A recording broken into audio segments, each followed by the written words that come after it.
ဟုတ်လမ်းဘယ်လိုလုံးမြတ်ဟိုကျွန်တော်ကကုမ္ပဏီကဟိုဈေးလိုက်ရောက်လာပရိုမိုရှင်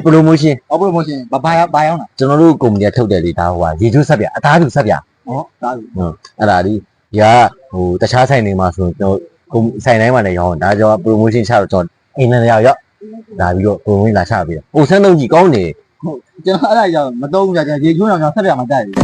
ဒါတမို့အဲ့လိုဓာတ်ကောင်းတယ်အသားလေးဖြူတယ်ဟုတ်အသားလေးဖြူဝင်းပြီးတော့အီးပြီးတော့ဖြစ်သွားမှာသုံးကြည့်မချဘူးကျွန်တော်ရေချိုးအောင်ဆက်ပြမှာတိုက်တဲ့ကောင်မယူတော့ပါကိုအားတော့နာတယ်ကို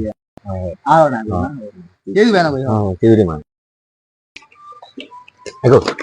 ဟာခင်ဗျကျောင်းလာတယ်မလိုက်ပါဟာအခုဒါရီပရိုမိုရှင်ချအခုဟိုကျွန်တော်တို့ဒီဈေးဆိုင်တွေမှာအလောက်ကိုပစ္စည်းဆိုင်တွေမှာဟိုကောင်းဝင်းနဲ့ရောင်းတာကျွန်တော်ကပရိုမိုရှင်ချပြီးတော့1600မှပေးတယ်ဟုတ်လေပရိုမိုရှင်လည်း1600ပြောသွားတော့သူကနောက်တဲ့ present လက်ဆောင်တွေထပ်ပေးဦးမှာဟုတ်လက်ဆောင်တွေပါအဲ့တော့1600မယူသေးဘူးကိုကျွန်တော်အိတ်ဟိုရောင်းနေတော့ကိုရတော့ပါစင်းနေကျွန်တော်ရအောင်မဟုတ်အဲ့ကြောင့်ကိုလောက်ပါကြည့်ပါအားနာတယ်ကိုမယူသေးဘူးမိုးရရောအလုပ်တွေကမလုပ်ပါဘူးကျွန်တော်စားပြမရှိဘူးအိတ်နေတာ1600မယ်နောက်10မျိုးတော့ရမှာမယူတော့ပါဘူးစိတ်ဝင်တာပြန်ပါကိုနော်ကောင်မလေးလက်ဆောင်ပေးလို့ရတယ်လေမပေးဘူးကောင်မလေးမပေးချင်ကြသွားဘိုးကလေဘိုးကပါတရုံလောက်ပဲမွေးကိုအားနာပါပြန်ပါပြကိုစားကြမပြတ်ပါဟုတ်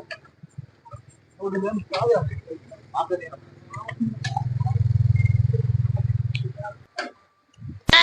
Oh no! ငါခင်ဗျလာပြန်ပြီလားဗျာလာရအဖင်လာချသွားတော့